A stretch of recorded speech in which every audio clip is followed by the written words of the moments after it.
بسم اللہ الرحمن الرحیم او جوربیہ السخینین، یا موٹی جرابوں پر، یعنی مسح کرے یا موٹی جرابوں پر، خفین پر یا جرموقین پر یا پھر موٹی جرابوں پر۔ ای بحیث یستمسکان علی الساق بلا شد، یعنی ایسی جرابیں جو پنڈلیوں پر ٹکی ہوتی ہیں بنا باندھے۔ موزے جو پیروں میں پہنتے ہیں ان کی کئی قسمیں ہیں، تو جو کھال وغیرہ کی ہوتی ہے، کھال کی،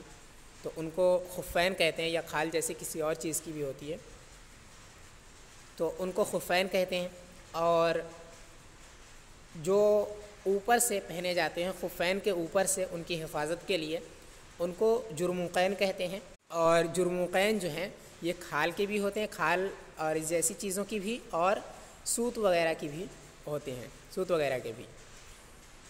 اور پھر اس کے بعد تیسری قسم ہے جرابوں کی، یعنی جرابیں یہ زیادہ تر کپڑوں کے ہوتے ہیں، سوت وغیرہ کے۔ تو ان کے لیے شرط یہ ہے کہ یہ سخینین ہوں، یعنی موٹی جرابیں ہوں کہ اگر ان پر پانی ڈالا جائے تو اندر نہ پہنچے۔ تو اگر ایسے ہیں، اور یہ کہ چلنے میں ان کو پہن کر کے 1 یا 2 فرسخ تک چلنا ممکن ہو، تو ایسی جرابوں پر مسح کرنا درست ہوتا ہے۔ سب کے اندر شرائط ملحوظ ہے، کچھ شرطیں ہیں مسح کے جائز ہونے کے لیے۔ پہلی شرط تو یہ ہے کہ اتنا پھٹا ہوا نہ ہو کہ قدم کی 3 انگلیوں کے برابر اس میں سے ظاہر ہو، ٹھیک ہے۔ تو یہ پہلی شرط ہے جو سب کے اندر ملحوظ ہے، خفین کے اندر بھی، جرموقین کے اندر بھی، اور جرابوں کے اندر بھی۔ دوسری شرط یہ ہے کہ بغیر باندھے ہوئے وہ پیروں میں ٹکے ہوئے ہوں۔ تو یہ خفین کے اندر یہ شرطیں پائی جاتی ہیں۔ خفین یہ ایسے ہی موضوع کو کہا جاتا ہے جو بغیر باندھے ہوئے ٹکے رہتے ہیں، اور جرموقین یہ بھی ایسے ہوتے ہیں۔ اور تیسری شرط یہ ہے کہ اس کو پہن کر کے چلنا بآسانی 1 یا 2 فرسخ تک چلا جا سکے پہن کر۔ اور خفین کے اندر اور جرموقین کے اندر یہ دونوں پہلے سے ہی پائی جاتی ہیں، یعنی یہ شرطیں ہمیشہ ان کے اندر پائی جاتی ہیں۔ خفین جن موضوع کو کہا جاتا ہے ان کے اندر یہ شرط پائی جاتی ہے کہ ان کو پہن کر بآسانی چلا جا سکتا ہے، کیونکہ وہ ایسی دبیس چیزوں کی ہوتی ہے یا کھال کی ہوتی ہے کہ جن کی وجہ سے وہ مضبوط ہوتی ہیں بہت، اور اگر 1 یا 2 فرسخ کوئی ان کو پہن کر چلنا چاہے بغیر چپل کے یا جوتے کے تو بآسانی وہ چل سکتا ہے۔ لیکن جرابیں جو ہیں یہ کبھی کبھی ایسی ہوتی ہیں اور کبھی ایسی نہیں بھی ہوتی ہیں۔ تو اگر جرابیں ایسی ہیں کہ ان کو پہن کر کے 1 یا 2 فرسخ تک نہیں چلا جا سکتا تو ان پر مسح کرنا درست نہیں ہے۔ تیسری شرط یہ ہے کہ ان پر پانی ڈالنے سے پانی اندر تک نہ پہنچ جائے۔ تو یہ بھی خفین کے اندر یہ شرط پائی جاتی ہے، کیونکہ وہ کھال کی ہوتی ہے تو کھال میں پانی اندر نہیں پہنچتا ہے۔ اور ایسے ہی جرموقین جو ہیں کبھی کبھی ایسے ہوتے ہیں اور کبھی ایسے نہیں ہوتے ہیں۔ تو اگر جرموقین کو اس نے خفین کے اوپر پہنے ہیں تو جرموقین کا ایسی صفت میں ہونا ضروری ہے ان پر مسح کے درست ہونے کے لیے۔ اگر وہ کھال یا کسی دوسری چیز کے نہیں ہیں تو ٹھیک ہے، یعنی جرموقین اگر کھال یا کھال جیسی چیز کے ہیں تو ان میں یہ شرط نہیں ہے کہ پانی ان پر ڈالے تو اندر نہ پہنچے، کیونکہ یہ چیز اس میں پائی جاتی ہے، ٹھیک ہے۔ اور اگر جرموقین جو ہیں یہ کسی دوسری چیز کے ہیں، جیسے کہ سوت ہے، تو ایسی صورت میں اگر اس نے تنہا پہنے ہیں جرموقین، نیچے خفین نہیں پہنے ہیں، تو ان پر مسح کرنا درست نہیں ہوگا۔ اور اگر اس نے خفین کے اوپر پہنے ہیں تو اس وقت شرط یہ ہے کہ اس پر پانی ڈالنے سے اندر سرایت کر جائے، تو اس وقت جرموقین پر مسح درست ہوگا۔ جرابیں اگر ایسی ہیں کہ ان میں پانی اندر پہنچ جاتا ہے، ٹھیک ہے، تو اس پر مسح کرنا درست نہیں ہوگا۔ اور ایک اور شرط ہے جس کو ابھی آگے ذکر کریں گے، وہ یہ ہے کہ جب موزوں کو پہن لے تو اس کے بعد جب اسے حدث لاحق ہو تو حدث کے لاحق ہونے سے پہلے اس کی طہارت مکمل ہو چکی ہو۔ تو یہ شرائط اگر پائی جاتی ہیں موزے کے اندر تو ان کے اوپر مسح کرنا درست ہے۔ اور ہمارے یہاں جو عام طور سے موزے پہنے جاتے ہیں سوت کے یا اون کے، ان پر مسح کرنا درست نہیں ہے، ان میں یہ شرائط نہیں پائی جاتی ہیں۔ فرماتے ہیں ای بحیث یستمسکانی علی الساق بلا شد، جرابیں ایسی ہونی چاہیے کہ جو پنڈلیوں پر باندھے بغیر ٹکی رہیں، یعنی ان کو پہن لیا اگر تو پھر وہ خود سے نکل نہ جائے، پیروں کو اٹھانے سے وہ نیچے نہ نکل جائے، بلکہ وہ ٹکی رہے پنڈلیوں پر۔ یہ جو جرابیں ہوتی ہیں کبھی کبھی یہ بغیر سلی ہوئی ہوتی ہیں تو ان کو لپیٹ لیتے ہیں، ٹھیک ہے، تو ایسی صورت میں ان پر مسح کرنا درست نہیں ہوگا، کیونکہ وہ اس پر بغیر باندھے ہوئے پنڈلیوں پر نہیں ٹک پائیں گی۔ اور اگر جرابیں سلی ہوئی ہوتی ہیں تو وہ ٹک جاتی ہیں بنا باندھے ہوئے۔ تو بہرحال اگر جرابیں ایسی ہیں کہ بغیر باندھے ہوئے پنڈلیوں پر نہیں ٹکتی ہیں بلکہ نکل جاتی ہیں، تو ایسی صورت میں ان پر مسح کرنا درست نہیں ہوگا۔ اس شرط کو انہوں نے یہاں ذکر کیا اس وجہ سے کہ اس سے پہلے جو دو خفین اور جرموقین انہوں نے بیان کیا تھا ان کے اندر یہ شرط پائی جاتی ہے، ٹھیک ہے، تو اسی وجہ سے اس شرط کو یہاں ذکر کیا، حالانکہ یہ ہر موضع کے اندر یہ شرط ملحوظ ہے۔ اگر یہ شرط نہیں پائی جاتی ہے کسی کے اندر بھی، اگر یہ شرط نہیں پائی جاتی ہے تو پھر اس پر مسح کرنا درست نہیں ہوگا، ٹھیک ہے۔ اور انہوں نے شرطوں کو بیان کرنے میں اس بات کا لحاظ رکھا ہے کہ جس قسم کے اندر جو شرط مفقود ہو سکتی ہے اس شرط کا انہوں نے ذکر کیا۔ جیسے سب سے پہلے انہوں نے خفین کا ذکر کیا، تو وہاں پر انہوں نے ذکر کیا کہ جو کعب کو مکمل طریقے پر چھپا لے، یعنی کعب کو اور قدم کو دونوں کو مکمل طور پر چھپا لے، کیونکہ کبھی کبھی جو خفین ہوتے ہیں وہ پھٹے ہوئے ہوتے ہیں تو وہ نہیں چھپا پاتے ہیں، تو ایسی صورت میں ان پر مسح کرنا درست نہیں ہوگا۔ تو یہ شرط کبھی کبھی خفین میں پائی جا سکتی ہے، کبھی نہیں پائی جا سکتی ہے، لیکن یہ جو باقی شرطیں ہیں کہ ان کو پہن کر کے چلا جا سکے اور وہ بغیر باندھے ہوئے ٹکی رہیں، تو یہ شرطیں پائی جاتی ہیں خفین میں۔ بہرحال اگر خفین ہے تو ان میں یہ شرط پائی جاتی ہیں۔ ایسے ہی اور جب انہوں نے جرموقین کو بیان کیا تو وہاں پہ یہ شرط بیان کی کہ جرموقین جو ہیں وہ کھال یا کھال جیسی چیزوں کے ہونے چاہیے۔ تو یہ اس وجہ سے کیونکہ جرموقین یہ کبھی کبھی کھال جیسی چیزوں کے ہوتے ہیں اور کبھی کبھی سوت وغیرہ کے ہو جاتے ہیں، تو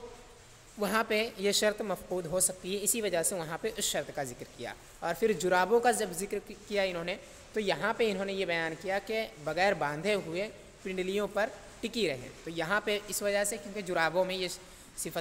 صفت کبھی کبھی پائی جاتی ہے اور کبھی نہیں پائی جاتی ہے، تو انہوں نے جو شرطیں بیان کی ہے وہ اس کے لحاظ سے بیان کی ہے جس چیز کا انہوں نے ذکر کیا ہے۔ بہرحال موزہ کسی بھی قسم کا ہو، اگر اس کے اندر یہ شرطیں پائی جاتی ہیں تو ان پر مسح درست ہوگا، اور اگر یہ شرطیں نہیں پائی جاتی ہیں تو مسح درست نہیں ہوگا۔ جرابوں پر مسح کرنے کے لیے ضروری ہے کہ وہ سخینین ہوں، ٹھیک، سخینین ہونے کا مطلب یہ ہے کہ بنا باندھے ہوئے وہ ٹکی رہیں اور ان کو پہن کر کے چلنا 1 یا 2 فرسخ تک ممکن ہو۔ منعلین او مجلدین، منعل ہو یا مجلد ہو، حتیٰ اذا کانا سخینین غیر منعلین او مجلدین لا یجوز عند ابی حنیفہ خلافا لہما، یہاں تک کہ جب وہ سخینین ہوں غیر منعل یا غیر مجلد ہوں، سخینین غیر منعل یا سخینین غیر مجلد ہوں، تو جائز نہیں ہوگا ان پر مسح کرنا حضرت امام اعظم علیہ رحمۃ و رضوان کے نزدیک صاحبین علیہم الرحمہ کے خلاف۔ منعل ان کو کہتے ہیں جن کے تلووں کی جگہ پر چمڑے لگائے گئے ہوں، تو ان کو منعل کہتے ہیں، اور مجلد کہتے ہیں کہ نیچے بھی چمڑے ہوں اور اوپر بھی چمڑے ہوں، دونوں طرف ہوں، یعنی پیر کے نیچے بھی اور پیر کے اوپر بھی، دونوں طرف اگر جلد ہے تو اس کو مجلد کہتے ہیں، اور اگر صرف پیروں کے نیچے کی طرف ہے جلد تو اس کو منعل کہتے ہیں۔ تو حضرت امام اعظم علیہ رحمۃ و رضوان کا قول یہ ہے کہ اگر جرابیں ایسی ہیں کہ ان میں نیچے کی طرف نعل لگی ہوئی ہے، نیچے کی طرف جو ہے وہ جلد لگی ہوئی ہے، تو ایسی صورت میں ان پر مسح کرنا درست ہوگا، لیکن اگر نعل نہیں لگی ہوئی ہے نیچے کی طرف تو مسح کرنا درست نہیں ہوگا. ٹھیک ہے، تو یہ منعلین اور مجلدین یہ معنوۃ الخلو کے طریقے پر ہے کہ کبھی کبھی ایسا ہوتا ہے کہ جو جرابیں ہیں یہ ایسی ہوں گی کہ ان میں نیچے کی طرف نعل ہوگی، اور کبھی ایسی ہوگی کہ نیچے اور اوپر دونوں کی طرف نعل ہوگی، تو ایسی صورت میں جواز ہوگا، جواز کا حکم ہوگا. اور اگر ان میں سے ایک پائی جاتی ہے یعنی صرف منعل پائی جاتی ہے تو ایسی صورت میں بھی جواز ہوگا. تو یہ دونوں جمع تو ہو سکتی ہیں، یعنی کبھی کبھی جرابیں ایسی ہو سکتی ہیں کہ جن میں دونوں طرف نعل ہو. ٹھیک ہے، لیکن ایسا نہیں ہو سکتا ہے کہ جرابیں ایسی ہوں جن میں نعل نیچے بھی نہ ہو اوپر بھی نہ ہو. یعنی ایسا ہو تو سکتا ہے لیکن جواز نہیں ہے اس کا، کہ اس صورت میں مسح کرنا اس پر جائز نہیں ہوگا. یہ ہے. تو بہرحال اگر جرابیں ایسی ہیں کہ ان میں نعل لگی ہوئی ہے یا پھر جلد دونوں طرف لگی ہوئی ہے، اوپر نیچے دونوں طرف، تو ایسی صورت میں ان پر مسح کرنا درست ہوگا. امام اعظم علیہ رحمۃ و رضوان کے نزدیک بھی یعنی بالاتفاق اس پر مسح کرنا درست ہوگا. لیکن اگر اس میں صرف کسی ایک طرف بھی جلد نہیں لگی ہوئی ہے، ٹھیک ہے، کسی ایک طرف بھی جلد نہیں لگی ہوئی ہے، نہ نیچے نہ اوپر، تو ایسی صورت میں امام اعظم علیہ رحمۃ و رضوان کے نزدیک اس پر مسح کرنا درست نہیں ہوگا جرابوں پر، باوجود اس کے کہ وہ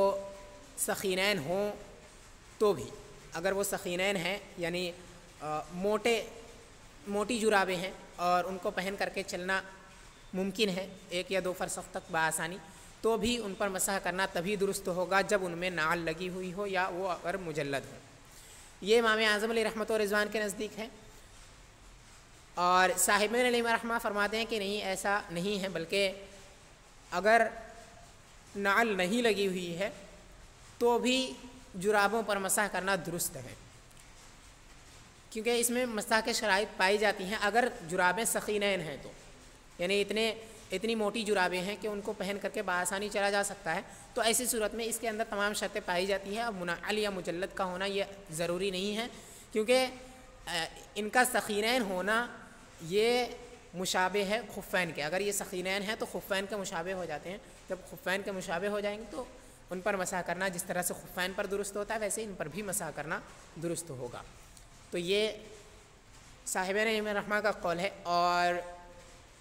وعنہ انہ رجع الی قولہما وبہ یفتیٰ، اور امام اعظم علیہ رحمۃ و رضوان سے یہ مروی ہے کہ انہوں نے صاحبین کے قول کی طرف رجعت کر لی تھی اور صاحبین کے قول پر ہی فتویٰ ہے.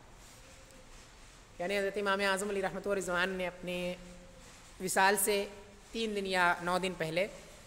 صاحبین علیہ رحمہ کے قول کی طرف رجوع کر لیا تھا. یہ ایسا کہا گیا ہے.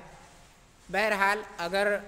ایسا ہو تو بھی اور نہ ہو تو بھی فتویٰ جو ہے وہ صاحبین علیہ رحمہ کے قول پر ہے. یعنی اگر جرابیں ایسی ہیں کہ ان کو پہن کر کے چلنا 1 یا 2 فرسخ تک بآسانی ممکن ہے تو ان پر مسح کرنا درست ہوگا. ٹھیک ہے. اور اگر ایسی نہیں ہے یعنی موٹی جرابیں نہیں ہیں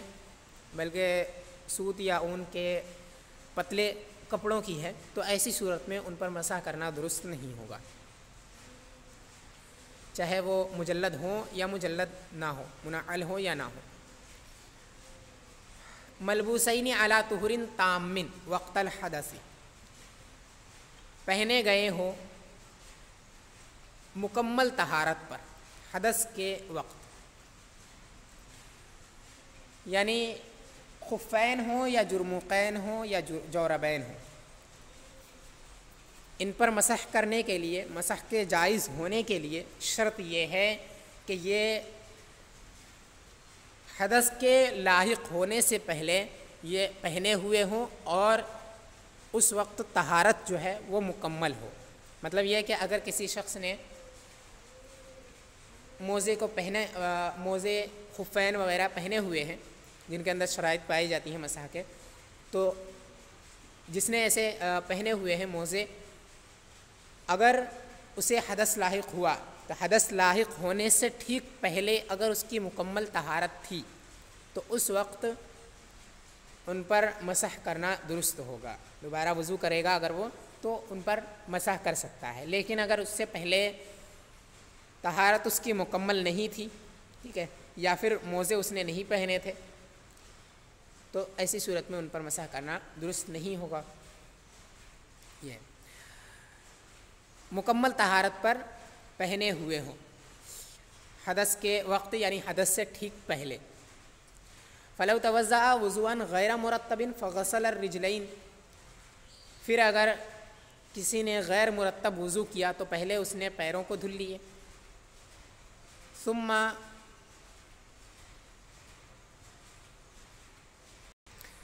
عبارت یہاں پر چھوٹ گئی ہے، اس کے بعد ہے ثم غسل باقی الاعضاء ثم احدث وتوضأ او توضأ وضوءا مرتبا فغسل رجله اليمنى وادخلها الخف ثم غسله رجله اليسرى وادخلها الخف ليست له طهارة تامة في السورة الأولى اذا لبس الخفين، یعنی کسی نے وضو غیر مرتب کیا تو پہلے اس نے پیروں کو دھلے، ولبس الخفین، اور خفین اس نے پہن لیے، ثم غسل باقی الاعضاء، پھر اس کے بعد اس نے باقی اعضاء دھل لیے، یعنی ہاتھوں کو اور چہروں کو اور سر کا مسح اس نے کر لیا۔ غسل سے مراد غسل اعتباری ہے، یعنی مسح بھی اس میں داخل ہے، تو باقی اعضاء اس نے مکمل دھل لیے اور مسح بھی اس نے کر لیا۔ پھر اس کے بعد اسے حدث لاحق ہوا، ٹھیک ہے، پہلے اس نے پیر دھلے، خفین پہن لیے، پھر اس کے بعد باقی اعضاء اس نے دھلے، پھر اس کے بعد اسے حدث لاحق ہوا اور پھر اس نے وضو کیا، ٹھیک، تو یہ ایک صورت بن گئی۔ دوسری صورت یہ کہ کسی نے وضو مرتب کیا ہو، یہ ایک صورت بن گئی، وہ الگ ہو گئی۔ اب یہاں سے ایک دوسری صورت بیان کریں کہ کسی نے مرتب وضو کیا، یعنی پہلے ہاتھ دھلے، پہلے چہرہ دھلا، پھر اس کے بعد دونوں ہاتھ دھلے، پھر اس کے بعد سر کا مسح کیا، پھر پیر دھلے، تو کسی نے وضو مرتب کیا، پھر اس کے بعد جب اس نے پیر دھلے تو ان میں پہلے اس نے دایاں پیر دھلا، پھر اس کے بعد موزے پہن لیا، فغسل رجلہ الیمنی وادخلها الخف، تو پہلے اس نے دایاں پیر دھلا اور دائیں پیر میں اس نے موزہ پہن لیا، پھر اس کے بعد اس نے بایاں پیر دھلا اور بائیں پیر میں اس نے موزہ پہن لیا، ثم غسل رجلہ الیسریٰ وادخلها الخف، اس نے پہن لیا، تو لیست لہ طہارۃ تامۃ فی الصورۃ الاولیٰ، طہارۃ تامۃ فی الصورۃ الاولیٰ، تو اس کے لیے مکمل طہارت نہیں ہوئی پہلی صورت میں، اذا لبس الخفین، جب اس نے خفین پہن لیے تھے، جب اس نے خفین پہنے تھے تو پہلی صورت میں اس کو مکمل طہارت حاصل نہیں ہوئی تھی۔ وفی الصورۃ الثانیۃ اذا لبس الیمنی، اور دوسری صورت میں مکمل طہارت نہیں تھی جب اس نے داہنے موزے کو پہنا، لیکنہما ملبوسان علی طہارۃ کاملۃ وقت الحدث، لیکن یہ دونوں کے دونوں ملبوس تھے طہارت کاملہ پر حدث کے وقت، یعنی حدث سے ٹھیک پہلے۔ یعنی ان کے کہنے کا مطلب یہ ہے کہ شرط یہ ہے کہ جب حدث لاحق ہو تو اس سے ٹھیک پہلے موزے پہنے ہوئے ہوں پیروں میں، اور اس وقت اس کی طہارت مکمل ہو، اس سے پہلے کی حالت کیا تھی کیا نہیں تھی اس سے کوئی مطلب نہیں ہے، ٹھیک۔ اسی شرط کا اعتبار ہے کہ اگر حدث لاحق ہوا اور حدث لاحق ہونے سے ٹھیک پہلے موزے اگر اس نے پہنے تھے اور اس وقت اس کی طہارت مکمل تھی تو اب وہ ان پر مسح کر سکتا ہے، لیکن اگر اس سے پہلے اس کی طہارت مکمل نہیں تھی یا اس نے موزے نہیں پہنے تھے تو ایسی صورت میں ان پر اب وہ مسح نہیں کر سکتا ہے موزوں پر، ٹھیک۔ تو وہی انہوں نے کہا کہ اگر ایسا ہے، یعنی موزے اس نے شرط جو ہے وہ یہ ہے کہ حدث لاحق ہونے سے ٹھیک پہلے مکمل طہارت پر موزے پہنے ہوئے ہوں، تو ایسی صورت میں اس سے یہ ظاہر ہوتا ہے کہ اگر کسی نے وضو غیر مرتب کیا، یعنی ترتیب وار وضو نہیں کیا بلکہ اس نے پہلے پیر دھل لیے اور پیر دھلنے کے بعد اس نے خفین پہن لیے، اب اس نے پیر دھلنے کے بعد خفین پہن لیے، پھر اس کے بعد اس نے باقی وضو کیا، تو ایسی صورت میں اس نے وضو غیر مرتب کیا، تو اب جب اس نے موزے پہنے تھے تو اس وقت اس کی طہارت جو ہے وہ مکمل نہیں تھی، کیونکہ اس نے وضو مکمل نہیں کیا تھا، تو وضو مکمل کیے بغیر اس نے موزے پہنے تھے، تو ایسا نہیں ہے کہ ایسی صورت میں ان پر مسح کرنا جائز نہیں ہوگا، یعنی اگر ابھی اس نے وضو مکمل کر لیا، پھر اس کے بعد میں اسے حدث لاحق ہوا، پھر اس کے بعد اگر اس نے وضو کیا تو اس وقت ایسا نہیں ہوگا کہ اس کے لیے مسح کرنا جائز نہ ہو، بلکہ اس کے لیے مسح کرنا جائز ہوگا، کیونکہ شرط یہ ہے کہ جب حدث لاحق ہوا تو اس سے ٹھیک پہلے اس کی طہارت مکمل ہونی چاہیے اور موزے پہنے ہوئے وہ ہوں، تو اس وقت وہ مسح کر سکتا ہے۔ اور جس وقت اس نے موزے پہنے تھے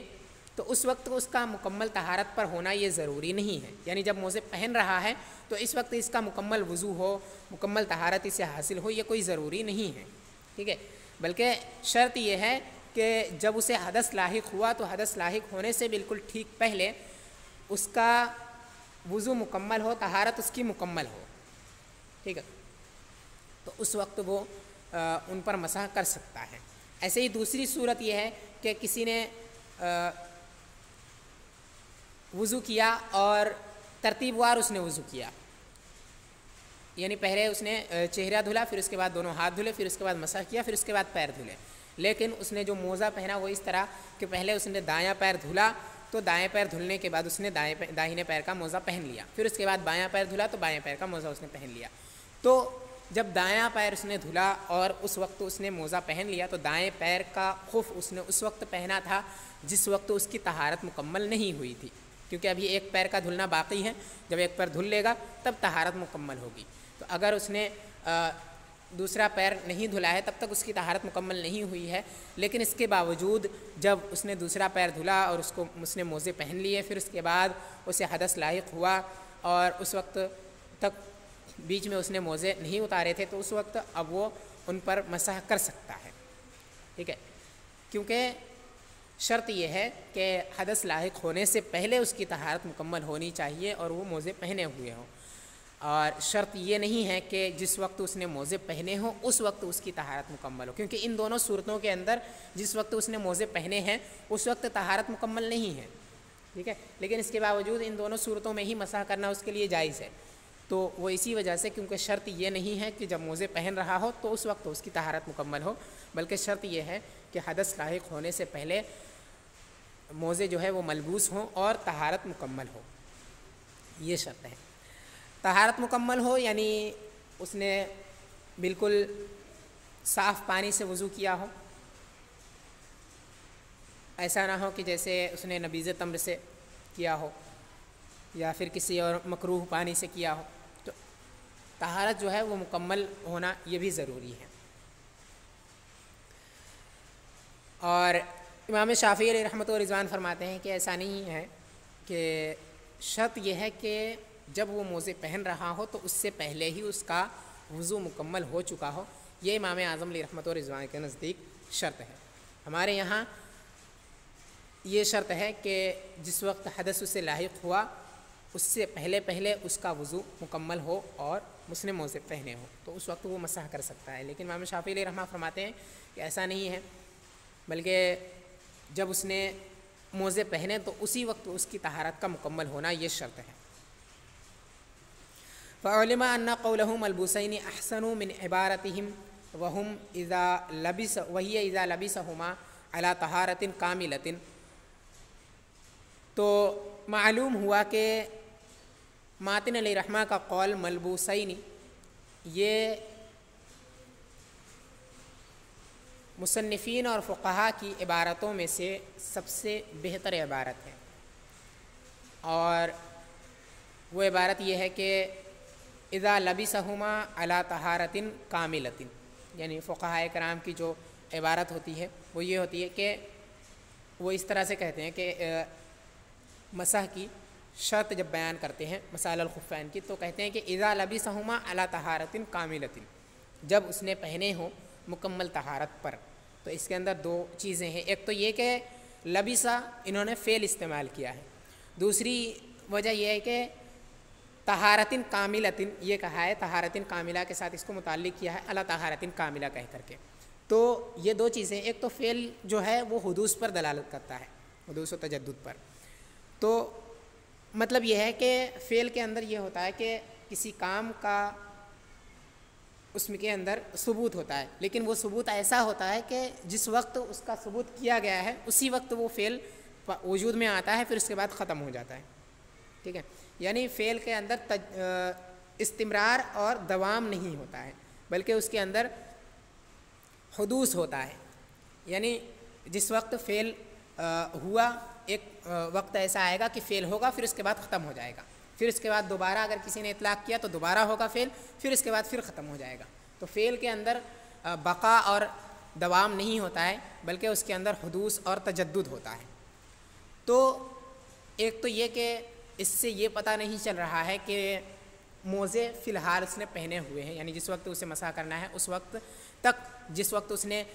وضو کیا اس وقت سے لے کر کے جس وقت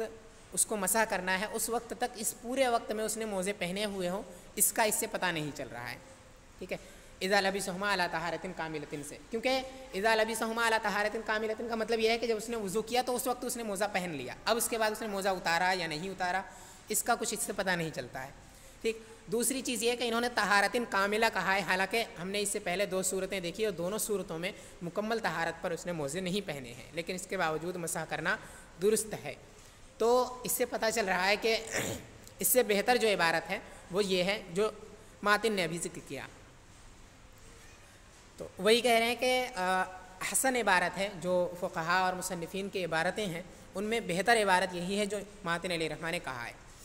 اور اس کی وجہ یہ ہے کہ انہوں نے لفظ ایک تو ملبوسین کا استعمال کیا ہے جو کہ اسم مفعول کا صیغہ ہے، اور اسم جو ہے یہ استمرار پر دلالت کرتا ہے، استمرار و دوام پر اسم دلالت کرتا ہے،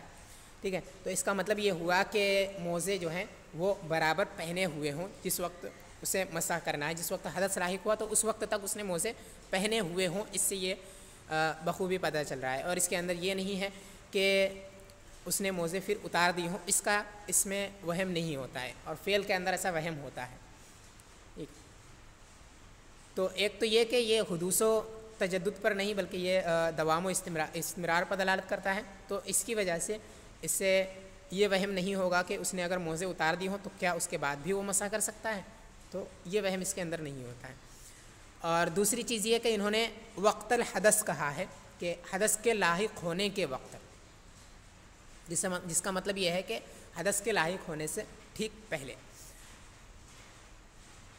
تو یہ بھی تمام صورتوں کو شامل ہے، وقت الحدث کہنے کی وجہ سے یہ تمام صورتوں کو شامل ہے جن صورتوں میں مسح کرنا جائز ہے، جیسا کہ اس سے پہلے 2 صورتیں ہیں، اور اس سے پہلے جو اگر اس نے مکمل طہارت کے بعد موزے پہنے ہوں تو اس صورت کو بھی یہ شامل ہے، ٹھیک ہے، کیونکہ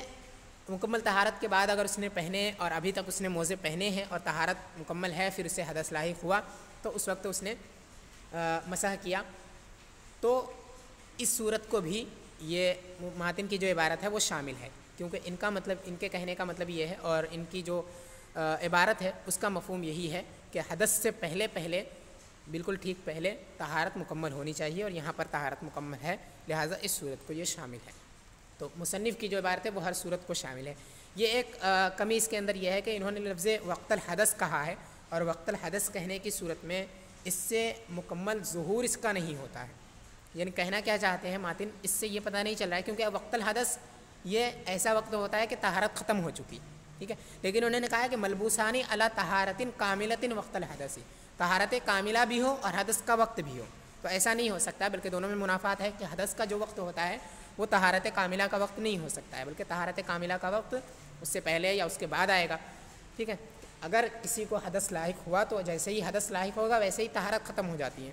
ٹھیک، تو طہارت کاملہ حدث کے لاحق ہونے کے وقت نہیں ہوتی ہے، تو اس کی توجہ یہی ہے کہ وقت الحدث کا مطلب یہ ہے کہ قبیلہ وقت الحدث، یعنی حدث کے لاحق ہونے سے بالکل ٹھیک پہلے۔ تو ایک کمی اس کے اندر بس یہی ہے کہ یہ ظہور مکمل طور پر اس کا نہیں ہوتا ہے، ورنہ باقی جو عبارتیں ہیں مصنفین کی ان میں سب سے بہتر عبارت یہی ہے۔ فَعُلِمَ أَنَّ قَوْلَهُ مَلْبُوسَيْنِ أَحْسَنُ مِنْ عِبَارَتِهِمْ، اس عبارت کے ذریعے سے انہوں نے اس کی توجیہ بیان کی کہ انہوں نے ماتن علیہ الرحمہ نے ایسا کیوں کہا کہ ملبوسین علی طہارت کاملۃ وقت الحدث، یہ کیوں کہا، تو اس کی وجہ یہی ہے کہ تاکہ یہ ساری صورتوں کو شامل ہو جائے۔ یہ مصنفین کی عبارتوں میں احسن عبارت ہے، اور مصنفین کی جو عبارت ہے وہی اذا لبسہما علی طہارت کاملۃ، وہ یہ ہے کہ جب ان کو طہارت کاملہ پر اس نے پہنے ہوں، لأن المراد الطہارت الکاملۃ وقت الحدث، کیونکہ مراد طہارت کاملہ وقت الحدث ہے، یعنی جو شرط ہے اس کے اندر جو طہارت کاملہ ہے، اس طہارت کاملہ سے مراد وہ طہارت کاملہ ہے جو حدث کے لاحق ہونے سے بالکل ٹھیک پہلے ہے، یہ شرط ہے، نہ یہ کہ موزے پہننے سے پہلے کی۔ وَهَذَا الْوَقْتُ هُوَ زَمَانُ بَقَاءِ اللُّبْسِ لَا زَمَانُ حُدُوثِهِ، اور یہ وقت جو ہے وہ لبس کے باقی رہنے کا زمانہ ہے، نہ کہ اس کے حادث ہونے کا زمانہ۔ مطلب یہ کہ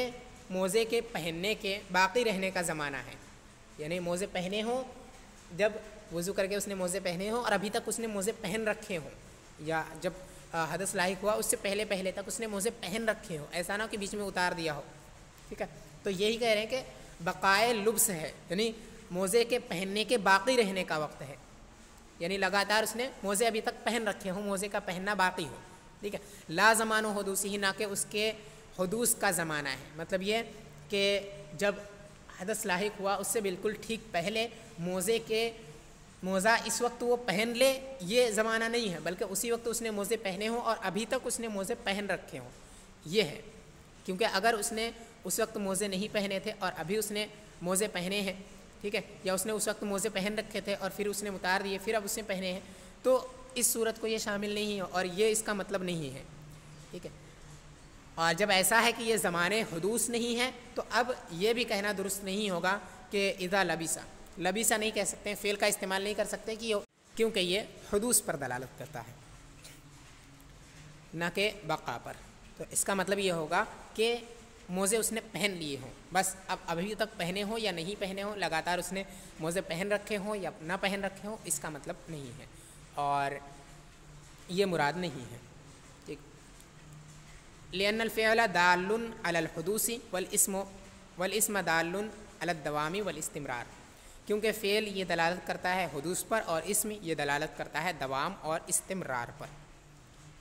فعل اس کے اندر حدوث ہوتا ہے، فعل سے اگر اطلاق کیا گیا فعل کے ذریعے سے تو اس وقت اس کا مطلب یہ ہوگا کہ یہ کام ہوا اور پھر اس کے بعد ختم ہو گیا، یعنی جس وقت جو وقت فعل کے ساتھ لگایا گیا اس وقت صرف اس کام کا ہونا پایا گیا، اس کے بعد ہوا یا نہیں ہوا اس پر اس کی کوئی دلالت نہیں ہوتی ہے۔